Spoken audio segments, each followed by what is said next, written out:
pencher vers moi son oreille, et je le chanterai toute ma vie.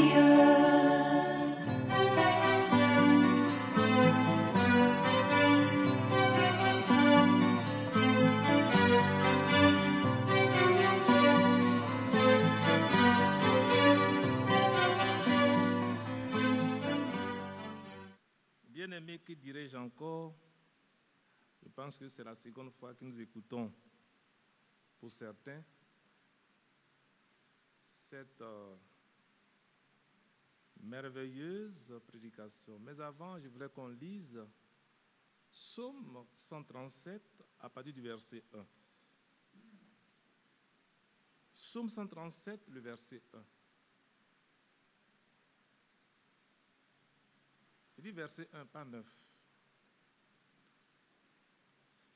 Sur les bords des fleuves de Babylone, nous étions assis et nous pleurions en nous souvenant de Sion. Au sol de la contrée, nous avions suspendu nos harpes. Là, nos vainqueurs nous demandaient des chants et nos oppresseurs de la joie. Chantez-nous quelques-uns des cantiques de Sion. Comment chanterons-nous les cantiques de l'Éternel sur une terre étrangère? Si je t'oublie, Jérusalem, que ma droite m'oublie, que ma langue s'attache à mon palais. Si je ne me souviens pas de toi, si je ne fais de Jérusalem le principal sujet de ma joie, Éternel, souviens-toi des enfants d'Édom, qui dans la journée de Jérusalem disaient « rasez, rasez » jusqu'à ses fondements. Que Dieu bénisse la lecture de cette parole. Bien-aimés frères, j'y ferai un peu d'histoire, je ne serai pas long. Pour qu'on comprenne comment Jérusalem est régnée, comment Jérusalem a reprévu. Vous savez tous que depuis, le frère ne l'a pas dit, mais c'est fait un peu le contexte, depuis 70, mais déjà dans les années 30, le Seigneur avait dit aux disciples qui le suivaient, quand vous verrez Jérusalem être investie, fuyez, que ceux qui sont dans les champs ne reviennent plus. Jusqu'à ce que Jérusalem soit totalement détruite. Je ne vais pas parler, parce qu'on en a déjà parlé une fois. Et Jérusalem a été détruite, totalement détruite. Et le temple qui était beau, très beau, le gouverneur qui conduisait le combat a dit, ne détruisez pas le temple. Il est très beau, il voulait le conserver. Mais le Seigneur a dit, il ne restera pierre sur pierre de ce temple. Et il y a un soldat qui est venu et puis il a jeté le feu dans le temple. Et le temple a pris feu. C'est, mes frères, ce que Dieu a dit, quoi qu'il advienne, s'accomplit toujours. Ils auront pris des mesures pour protéger le temple serait détruit parce que Dieu a parlé. Alors ils sont allés de partout le monde, ils sont allés en Allemagne, un peu partout dans le monde. Mais encore là, dans le monde, les Juifs étaient menacés par les persécutions antisémites. Quand on dit antisémite, c'est antisème, voilà. Et les Juifs font partie de cela, antisémites. Et partout, ils étaient menacés. On les tuait. C'est là que quelques-uns ont trouvé qu'il fallait retourner en Palestine, dans les terres là-bas. Ils sont retournés. Mais avant ça, frère, Théodore Herzl, ils ont commencé à travailler en bas pour que l'État d'Israël revienne à l'État où il était avant. Ils sont repassés. Entre-temps, au moment où ils retournaient, Jérusalem, la Palestine, était sous l'administration de l'Empire ottoman. Et après, la Société des Nations, qui plus tard serait remplacée par l'ONU, a confié cette partie du monde à la Grande-Bretagne. C'est ça, jusqu'en 1948. Mes frères, avant d'arriver au vote, pour que l'État d'Israël naisse, il y a eu des combats. Les gens n'ont pas dormi, frère. Alors qu'il y a des gens qui étaient aux Nations Unies pour voter, il y a des gens qui étaient à genoux pour prier. Ils n'ont pas dit, oh, dans tous les cas, Dieu a dit qu'on allait revenir là, frère. Ils n'ont pas dormi. Ils veillaient, ils priaient pour que l'État d'Israël revienne là où il était. C'est ainsi que l'État d'Israël a été créé en 1948. Mais encore là, frère, oh, alors que cet État avait été créé, les ennemis autour d'eux,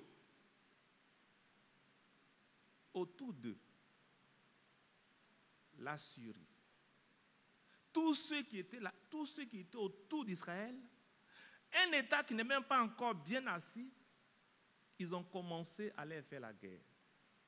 Mais c'est là que le frère dit, ils s'étaient apprêtés parce qu'ils savaient qu'ils étaient au milieu de leurs ennemis. Et ils veillaient au point, avant même qu'un avion ne décolle, ils savaient déjà. Et quand ils venaient dans l'espace israélien, on la battait. Frère, ils ont travaillé. Ils n'ont pas croisé les bras. Et c'est là que le frère dit, quand ils sont allés là à Jérusalem, ils ont vu Jérusalem être rebâtie. Et ils ont vu les anciens, les montagnes, le Jourdain, tout ça. Ils n'étaient pas partis pour adorer ces lieux. Mais ces lieux les rappelaient ce que Dieu a fait dans cette nation. Dans cette nation. Alors, frères, ils ont combattu. Ils ont eu confiance en Dieu. Mais Dieu était derrière eux. C'est pourquoi revenons un peu à Ésaïe 44, à partir du verset 6, 26c. Il dit, je confirme la parole de mon serviteur et j'accomplis ce que prédisent mes envoyés. Alléluia. Mais au fait, ces envoyés ne prédisent que ce que Dieu leur a dit de dire. Et comme c'est la parole de Dieu, Dieu est dans l'obligation de confirmer cela. Je dis de Jérusalem, elle sera habitée. Or, depuis 70, Jérusalem n'était plus habitée. Du moins, par les Juifs. C'était l'Empire ottoman, les Arabes qui avaient envahi par-ci, par-là. Donc, on ne pouvait pas croire que Jérusalem allait être rebâtie. Ce n'est pas possible. Mais Dieu a dit par Ésaïe et d'autres prophètes que Jérusalem sera rebâtie. Bien-aimés frères, mais si Jérusalem est rebâtie, il faut que ce soit habité. Mais Dieu ne peut pas permettre aussi à son peuple, alors qu'il a dit que Jérusalem serait rebâtie, et que l'État d'Israël, en un jour, il est né. C'est ça, il est né en un jour. Il faut que ce soit habité. Alors le Seigneur va permettre par tout le monde que son peuple soit persécuté pour qu'il revienne à Jérusalem, en Israël. Et c'est ce qui s'est passé. Quand il y a eu même la guerre d'Ukraine, là où vous le savez tous, les Juifs qui se sont déplacés en un temps record dépassent même ce qui s'est passé dans le monde. La guerre d'Ukraine, là, frère, les Juifs se sont déplacés, ils sont revenus en Israël. Parce qu'il faut que le pays soit habité et rebâti. Alors ce que le frère dit, Jérusalem sera rebâti et Jérusalem est bâti. On le voit de nos yeux. Pour ceux qui ont les moyens, qui ici sont déjà partis, ils voient un peu la beauté de Jérusalem. Et c'est ce que l'ennemi a encore vient attaquer. Mais le Seigneur a dit, là vous le savez tous, c'est toujours un rappel, ils arriveront, frères, à diviser l'État d'Israël. Ils arriveront à le faire. Et ils vont s'attaquer à Jérusalem. Mais c'est là le Seigneur dit, Jérusalem sera une pierre pesante. Qu'est-ce qui est dans pesant là? C'est Dieu qui sait ça. Vous savez, frère, je le dis en même temps, vous savez tous, avec l'élection de ce nouveau pape, je suis allé un peu sur, je me suis abonné, pour ne pas qu'on rencontre n'importe quoi, sur les news du Vatican. Vous pouvez aller suivre. Et il a dit, mon rôle, c'est de faire en sorte que la paix revienne dans le monde. J'avais donné la chose au frère à la régie là. Non, l'autre là. Si Anissé est là, frère, pour que vous sachiez que nous sommes plus proches du Seigneur que lorsque nous avons cru. Frère, suivez l'actualité. Ce n'est pas une question qu'un juif, comment on appelle ça, un Américain. Ce n'est pas ça mon problème. Mais regardons dans les prophéties. Et ce que les hommes de Dieu ont annoncé, par le Seigneur dit, je confie la parole de mon serviteur. C'est lui que Dieu a envoyé. Et à qui il a donné sa parole, quand il dit, le Seigneur l'a accompli. Frère Branham est mort. C'est que frère Branham dit, frère Franck a repris ça. N'est-ce pas? Dans la lettre circulaire de décembre 2006, je peux me tromper. Où il a repris sa frère. Il dit, ne soyez pas étonnés que le pape qui soit élu soit un Américain. Il a dit ça. Et je suis l'actualité. Je suis allé sur News, Vatican News, où il dit, ils ne sont pas venus pour mettre ça, où il dit, si demain c'est possible, où il dit, c'est fait en sorte qu'il y ait la paix en Israël. Frère, est-ce que c'est fortuit? Mais avec ça, frère, ça c'est pour les enfants de Dieu, c'est pour les fils de Dieu. Parce que ceux qui ne sont pas appelés à entrer, à aller dans l'enlèvement, ils continueront de se battre. Ils continueront, frères et sœurs, de faire ce qu'ils veulent. Et comme nous, on est attentifs à ce que Dieu dit, comme les enfants d'Israël, en fait, les disciples, étaient attentifs à ce que le Seigneur avait dit et ils ont fui, ils sont partis. Frère, aujourd'hui, le Seigneur est à la porte. Frère Branham, il est mort. Frère Franck aussi, il est mort. Mais ce qui a été dit par Dieu, par ses hommes, demeure et s'accomplit. On ne peut rien faire contre ça. Et frère, nous devons demeurer chrétiens. Chrétiens, authentiques, original. Ne pas faire semblant. Et comme le frère l'a dit aujourd'hui, il y a certains frères qui veulent être judaïques, ou bien juifs et vice-versa. Mais on doit demeurer ce que nous sommes. Mon bien-aimé, mes bien-aimés, aujourd'hui, il s'agit de se mettre au travail. Chacun à son niveau, chacun doit travailler pour son salut. Frère, ce qui est intéressant et qu'il faut savoir, l'ennemi ne se taira pas. L'ennemi ne va pas se taire. On va dire que oui, bon, comme j'ai cru au Seigneur, le Seigneur est ressuscité, c'est vrai, il est ressuscité. Je vais croiser les bras, frère. Les enfants d'Israël, déjà le Seigneur a dit, Jérusalem sera rebâtie. Il a dit ça. Mais ils n'ont pas croisé les bras. Ils ont travaillé. Et même, dans le combat, plusieurs sont morts. Frère, le combat là, ce n'est pas facile. Plusieurs sont morts. Alors, nous ne devons pas rester les bras croisés et dire que Dieu va tout faire. C'est pas ça? Dieu a déjà tout fait.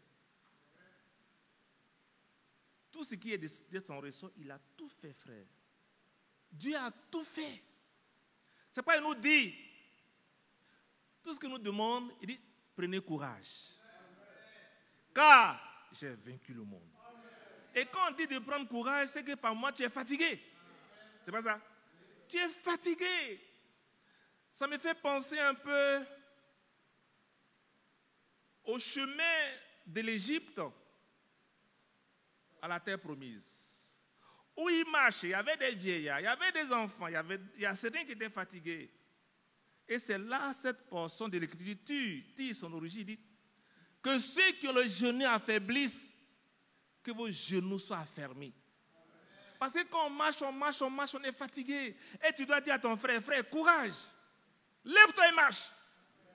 La terre promise n'est pas loin. Ouais, c'était un peu ça. La dernière réunion qu'il a eue, il y avait tous les peuples, hein, toutes les religions étaient réunies. Toutes les religions étaient réunies. C'est sur Vatican News. Oui, c'est ça, c'est ce que je vois ça ici. J'ai pris ça sur le Vatican News. Parce que les réseaux sociaux, faites attention. J'ai pris ça sur Vatican News. Et sa dernière réunion, vous pouvez aller dessus. Il a réuni toutes les religions. Si tu es à Calébas, tu t'en vas. Si tu es à Chose, tu t'en vas. C'est ça l'œcuménisme. L'œcuménisme, c'est quoi? Chacun croit ce qu'il a, mais on est d'accord sur un point. On veut la paix. Merci, frère. Merci. Merci. Il a tout fait pour trouver ça. Voilà, il dit, pour le pape américain, le premier concile œcuménique de Nicée, dont le 1700e anniversaire célébré cette année, reprend une étape fondamentale dans l'élaboration du credo commun à toutes les églises et communautés ecclésiales. Tout le credo doit être ensemble. Alors que nous sommes en chemin vers le rétablissement de la pleine communion entre tous les chrétiens, nous reconnaissons que cette unité ne peut être que l'unité dans la foi, a dit le pape. C'est pourquoi il a invité tout ce que vous voyez là, pour qu'on soit d'accord. Oui, tu adores ta montagne, on est d'accord. Tu adores ta Trinité, on est d'accord. Et je dis, c'est pourquoi, en tant qu'évêque de Rome, je considère comme l'un de mes devoirs, priorité la recherche du rétablissement de la pleine et visible communion entre tous ceux qui professent la même foi en Dieu, Père, Fils et Saint-Esprit. Soulignant dans la foulée que l'unité a toujours été une préoccupation constante pour lui, comme en témoigne d'ailleurs la devise choisie pour son ministère épiscopal. Tout ça, vous connaissez bien.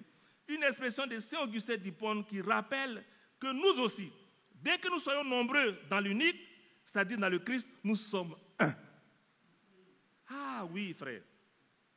Il estime que notre communion se réalise en effet dans la mesure où nous convergeons vers le Seigneur Jésus. Plus nous sommes fidèles et obéissants, a-t-il expliqué, plus nous sommes unis entre nous. Ça, frère, bref, c'est bon. Frère, voici ce qui se passe. Il est en train de se passer. Donc ne voyons pas, c'est dire, mais frère, ce qui va commencer là, frère, c'est là où on va. Et c'est là où on verra on doit travailler, on ne doit pas croiser les bras pour dire Dieu a tout fait. Mais en même temps qu'il a tout fait, il tire nos scellés dans l'âme pour dire attention, il y a quelque chose qui est en train de se passer. C'est pas ça? Il y a quelque chose qui est en train de se passer. Attention! Ne baissez pas les bras. Travaillez à votre salut. Le Seigneur est à la porte. Alors, il dit, Dieu a besoin de nous aujourd'hui comme lui, il a besoin de nous comme nous avons besoin de lui aujourd'hui. Il dit, Nous n'avons pas à avoir peur de l'ennemi, car nous avons le Dieu fort. Et ses deux bras sont levés. Un sur le peuple d'Israël, un sur son Église. Mais ce qui est intéressant aussi, frère, il a dit, nous devons être patients. Et il a pris l'exemple du laboureur. Vous savez, je n'ai pas honte de dire que je suis fils de paysan. Ça nous permet d'avoir plus d'expérience. Quand on est fils de paysan, bon, vous qui êtes fils de fonctionnaire, c'est aussi bon, c'est une grâce que Dieu vous a faite. Mais nous, on est fils de paysans. Et le frère Isaac disait la dernière fois, quand tu es fils de paysan, bien paysan là, nous sommes maintenant en saison pluvieuse. Mais au village, aujourd'hui on a des parapluies partout, n'est-ce pas? Mais on prenait quoi avant? Tu coupes peu de main et puis tu mets ça comme et puis tu t'en vas. Il n'y avait pas bois d'allumettes. On prend feu au village. Chose là. Le bois là, allumé là. Et puis quand tu vas, tu fais comment pour ne pas que ça s'éteigne. Frère, mais il faut veiller sur ça. Pour qu'arriver au champ, tu peux trouver un bois et puis tu as allumé, papa, j'ai pu réussir à allumer. Maintenant, on n'avait pas d'eau comme le jour avec des bidons, on cherche l'eau quelque part, on tape, on va prendre le bidon, on lave et puis on frappe, et puis on prend feu au bois. Nous, on a vécu ça. Frère, sœur, aujourd'hui, nous devons travailler comme on a travaillé avant. Ne pas être des paresseux parce qu'aujourd'hui, le mur crache de l'eau, n'est-ce pas? Le mur ne crachait pas l'eau avant. Hein? Nos mamans partaient au champ, on mariait le vieux encore couché. Parce que les enfants disent qu'on travaillait. On ne doit pas être paresseux dans l'église du Seigneur. Surtout en tant que chrétien. Le vieux est encore couché. Oui, frère, il est couché. Oui, il est couché. La maman balaye d'abord la cour. Elle balaye la cour. Elle va puiser de l'eau parce qu'il faut être parmi les premières pour ne pas que le marigot, là, l'eau soit ça, n'est-ce pas? Elle puise, elle vient mettre dans la marmite, elle prépare, elle chauffe l'eau, elle donne au vieux. Maintenant, les deux vont au champ. Est-ce que je dis, excusez-moi, je ne sais pas si. Bon, j'espère que vous le faites. Le frère, il en a parlé la dernière fois. Mais au fait, cela nous renvoie sur le courage que le chrétien doit avoir. Et les Juifs, ils ont travaillé. Le Seigneur a dit, le désert se transformera en étang. Pourquoi? Vous pensez qu'ils sont restés là et puis le désert de Negev est devenu vert? Non, ils ont travaillé, frère. Ils ont travaillé pour que le désert refleurisse. Ce n'est pas parce que Dieu a dit que le désert va refleurir qu'ils vont dormir. Non, frère. Ils ont travaillé, ils ont réfléchi. Comment faire pour que le désert produise? Frère, comment ils ont fait? Ils ont dormi. Pourtant, ils ont le grand Dieu du ciel. Ils ont le grand Dieu du ciel, frère. Et aujourd'hui, nous avons le grand Dieu, frère. Et sur cette terre, je le dis, et je ne me trompe pas, c'est que le Seigneur a sur cette terre, c'est son église. Et c'est cette église qui est paresseuse. C'est cette église qui fait la guerre. C'est cette église. Mais le Seigneur dit, vous êtes mon peuple. Mais chacun doit travailler, frère. Les Juifs ont travaillé aujourd'hui, le frère dit, mais les ennemis sont nourris par comment on appelle ça? Les fruits des Juifs. Oui, là-bas, là. C'est nourri. Pourtant, c'est un désert. Mon frère, ce qui m'étonne, le frère doit connaître bien là-bas parce qu'il a été ambassadeur de ces choses-là. C'est des cailloux, n'est-ce pas? C'est des cailloux. Israël, là, c'est des cailloux, hein?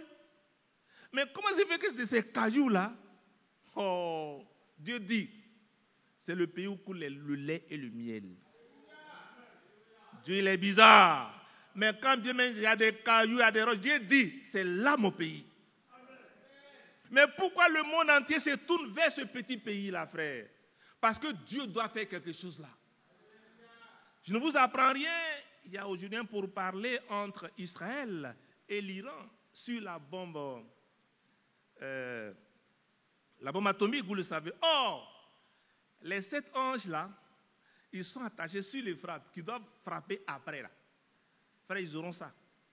Mais le Seigneur nous dit, attention, regardez. Mais dans ça, on s'en fout. On est paresseux. On ne travaille pas. Oh, Dieu a tout fait. Effectivement, il a tout fait. Mais toi, qu'est-ce que tu fais pour rentrer dans le plan de Dieu? Alors, bien-aimés frères, nous devons travailler et ne pas créer une atmosphère invivable dans l'église du Seigneur. Parce qu'il y a des gens qui travaillent pour que l'église soit invivable. Oui, frère. Mais ça aussi, ça fait partie de la parole de Dieu, où il a dit, ce n'est pas possible. Le scandale doit arriver. C'est pas dit? Donc on ne peut pas éviter ça, mes frères. Je prie Dieu que ce ne soit pas moi, que ce ne soit pas toi. Parce que le scandale arrivera toujours dans l'église. Toujours. Et le Seigneur, frère, il a prié toute une nuit. Il n'a pas pris une femme. Il n'a pas pris Marie de Magdala. Il n'a pas pris. Mais il a pris qui? Judas. Il a pris Judas pour que le plan de la rédemption s'accomplisse. Ce n'est pas qu'il a dit à Judas, viens. Non, mais c'est parce qu'il avait des dispositions qui lui permettaient de le faire. Et comme il est Dieu, il savait que celui-là, il peut bien le faire. Et il a bien fait. Il a bien fait, très bien fait.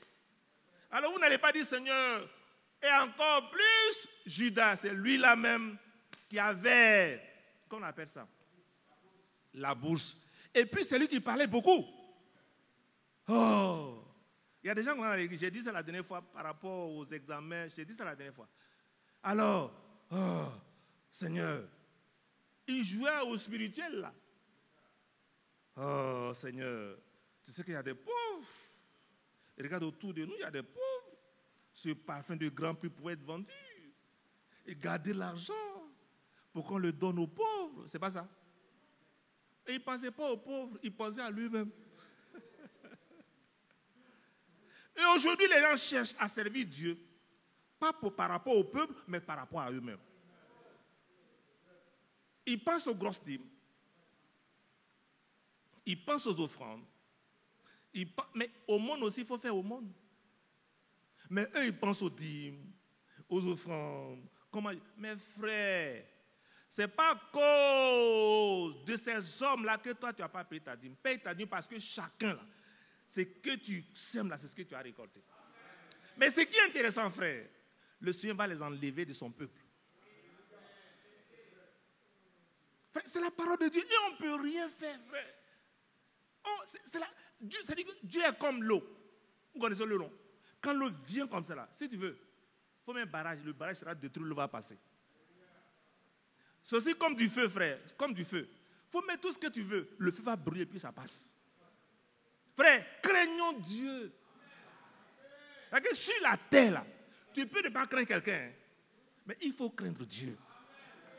Et puis quand tu viens dans l'église, il faut marcher doucement. Il ne faut pas marcher comme un fou, un clochard. Non, frère. Si on doit marcher quelque part doucement, ne pas faire voir, c'est dans l'église du Seigneur. Oh, les clowns là. Excuse-moi de le dire, c'est dans l'église qu'ils font voir, je suis comme si, c'est que tu n'es rien. Ce qui est intéressant, comme c'est l'église du Seigneur, il va la débarrasser de tout ce qui est. Que Dieu nous bénisse. Alors, bien-aimés frères, on doit se débarrasser de toutes ces choses et ne pas créer une atmosphère invivable. Et c'est là qu'il a pris Ésaïe 44, il a pris un peu, il a pris un peu, et il a dit, oui, bon, voilà, nos transgressions sont ôtées comme un nuage. Ça, c'est des choses que nous avons déjà vues. Il dit, la foi ne dépend pas des circonstances. Frère, peut-être que vous allez vous souvenir, je rentre une petite histoire. Je ne sais pas si c'est la même chose chez vous. Hein. Souvent, quand c'est une femme qui vient derrière toi, quand c'est elle qui vient derrière toi, et puis le matin, là, on éternise, à droite, on dit, ouais, j'aurai la chance.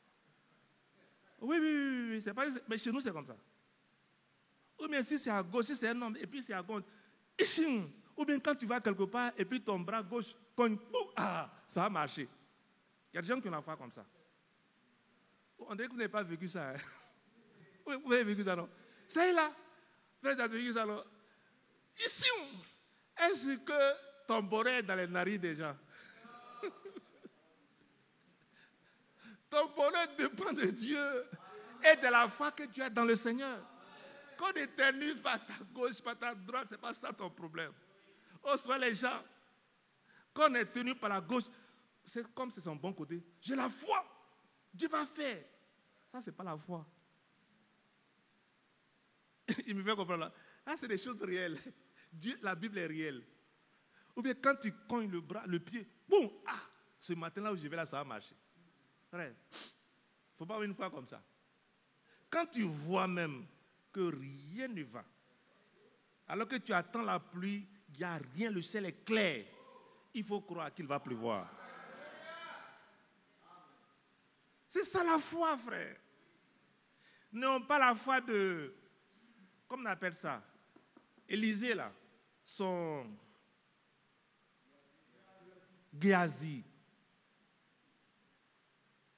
Il avait peur, il dit non. Élisée. Mais Élisée, c'est ça non? Il était tranquille. Parce que lui voyait dans le naturel. N'est-ce pas? Il voyait les soldats, Syriens, les gens qui sont autour. Et puis Élisée était tranquille. Frère, ramène Jean 14, verset 3. Jean 14, verset 3. Vous allez voir. Jean 14, verset 3 dit quoi? Bon, je vais le prendre ici. Après, il dit, non, verset 1. Que votre cœur ne se trouble point. Toi qui as la foi de Géasi ce soir-là, on dit, il ne faut pas te troubler. Ça, c'est quoi? C'est point. C'est toute une prédication. Il ne sait pas, il ne faut pas sortir avec précipitation. Tu as peur, il ne faut pas avoir peur. Que votre cœur ne se trouble point. Ne sois pas comme Géasi. Oh, Élisée, mais, Élisée, oh, Élisée. Ah, cher ami. Depuis que je suis avec toi, ce que Dieu a fait là, tu n'as pas vu. Bon, comme Dieu est bon, Seigneur, ouvre ses yeux. C'est comme ça au milieu de nous. Ouvre ses yeux. Élisée, je crois maintenant. Je crois. Ça, ce n'est pas la foi. N'est-ce pas? C'est ça la foi. La foi dit, quand rien ne va, c'est là qu'il faut croire.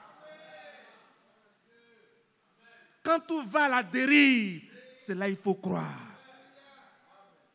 Quand le sein devient sec, c'est là qu'il faut croire.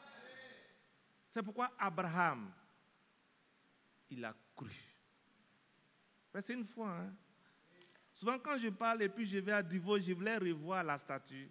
Et puis j'ai revu ça et j'ai vu effectivement que c'est les statues qu'ils ont fait là. Ils n'ont pas caché les seins, n'est-ce pas? De la vieille là, elle a sa masse au dos. Mais frère, ces seins là, même si tu es un impudique, tu ne vas pas voir ça et puis aller chercher femme. Elle a ça au dos. Elle a la masse au dos et puis elle marche comme ça. C'est que tu vois que ça tombe. C'est pas ça? Ça tombe comme ça et puis elle va au champ. Les vieilles là. Mais Dieu dit, c'est de ça là qu'un enfant va sortir. Abraham a vraiment cru, hein, frère. C'est passé, c'est écrit aujourd'hui comme mes frères. Allez, il a cru. Aujourd'hui, nous avons des témoignages. Et en son temps, il avait quel témoignage? Frère, c'est pourquoi je me dis qu'il est vraiment le père de la foi. Abraham a vraiment cru, frère.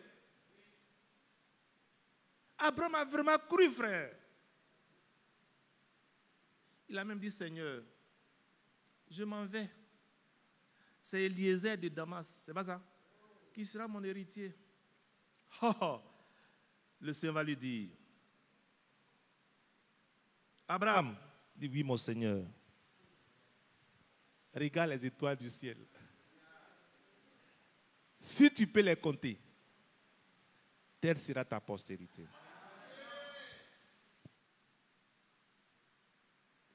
Si on pouvait croire un peu sur moi comme ça, un peu sur moi, on ne croit pas. Frère, on ne croit pas. Mais que le Seigneur nous aide à croire. Et ce qui est intéressant, frères et sœurs, ceux qui sont appelés de Dieu, et que ceux qui sont de Dieu croiront. Ça, on ne peut rien dire comme ça. J'ai brossé un peu ce qui se passe actuellement. Et bientôt, ce pape-là va déclencher ça, frère. Il va déclencher ça, frère. Ce n'est pas maintenant que tu as cherché à dire, oui, je vais vivre bien. Non, frère. Le temps où chacun doit se purifier, là, c'est maintenant.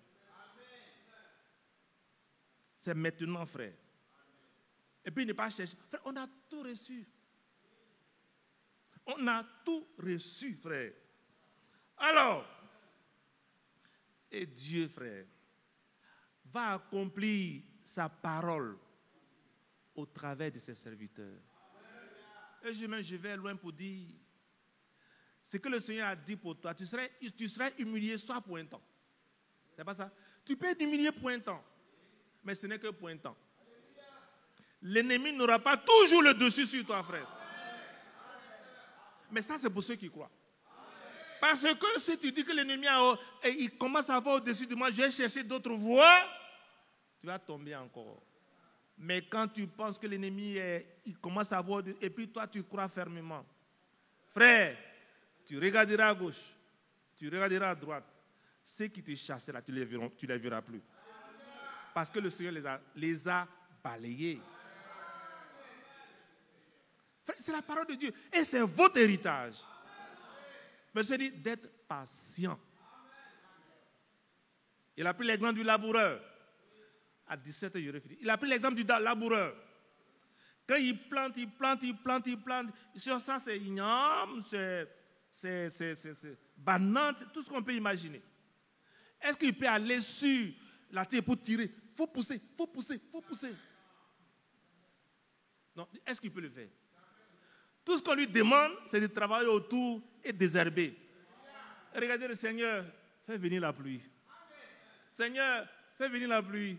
Seigneur, fais venir la pluie. Et continue de travailler. Quand même c'est dur, continue de travailler. Puis un jour, les nuages apparaissent et puis il pleut. Parce qu'il a été patient, frère. En matière de Dieu, quand tu n'es pas patient, tu prends un chemin qui n'est pas celui de Dieu. Notre mère Sarah l'a fait. Oui. Et Abraham l'a suivi parce qu'il pensait que l'enfant viendrait de là. Mais c'est Sarah qui allait déposer sa servante. Parce qu'en ce temps-là, dans cette contrée-là, ça pouvait se faire. Mais Dieu a dit, Abraham, c'est bien. Mais c'est celui qui a sorti des terrains là. Et des entrailles de Sarah là. C'est lui qui sera l'enfant. Frère, c'est ce qui s'est passé. Alors, mes bien-aimés frères et sœurs, nos ennemis n'ont pas besoin de regarder, mais regarde à toi. Et soyons patients, sachant que ce que Dieu a fait à Israël a travaillé. Nous aussi, frère, on doit travailler. On doit travailler. Et chacun sait ce qu'il doit faire pour lui-même. Oui, frère, quand tu es dans le faux, tu sais.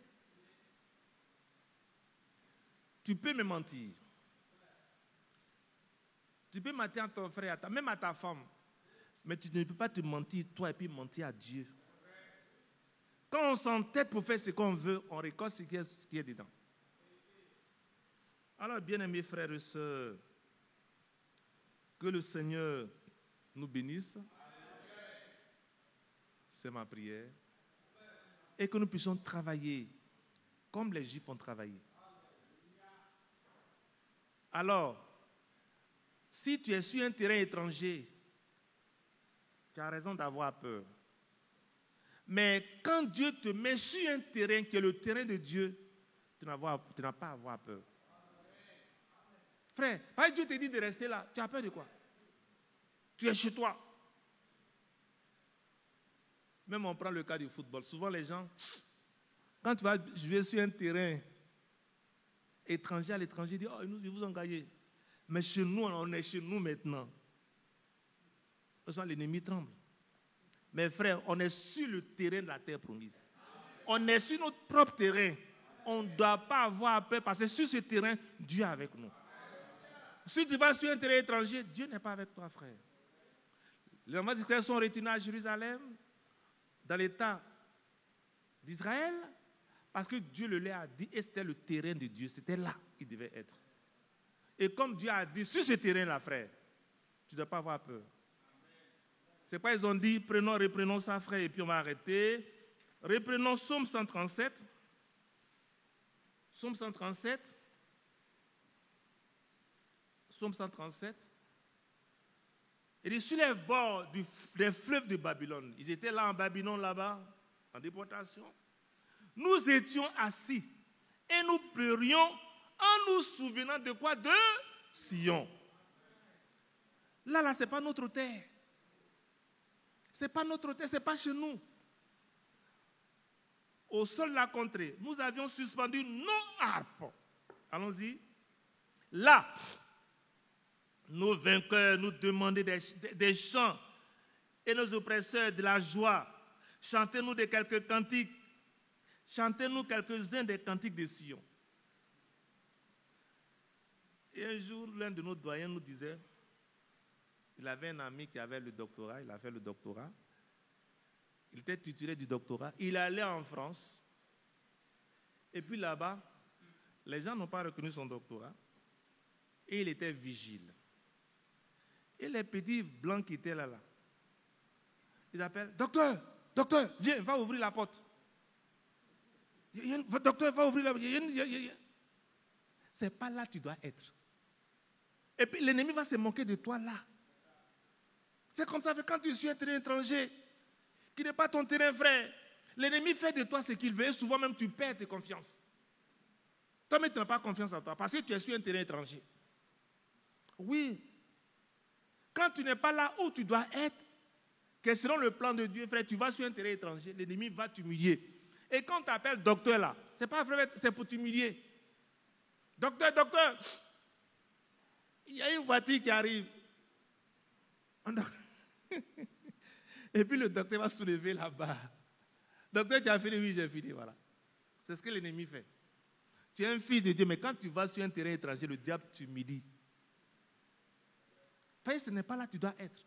Frère, revenez là où tu devais être. Si tu reviens sur le terrain sur lequel Dieu t'a destiné, frère, tu vas entrer en possession de tout ce qui doit te revenir. Et ce terrain-là, c'est dans la parole de Dieu, c'est là où nous devons être. Revenons au Seigneur.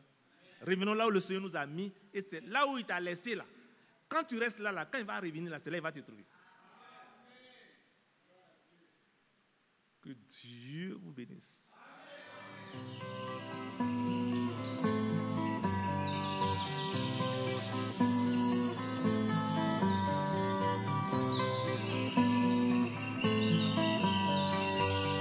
J'aime l'Éternel, car il entend ma voix. Il a penché vers moi son oreille, et je le chanterai toute ma vie.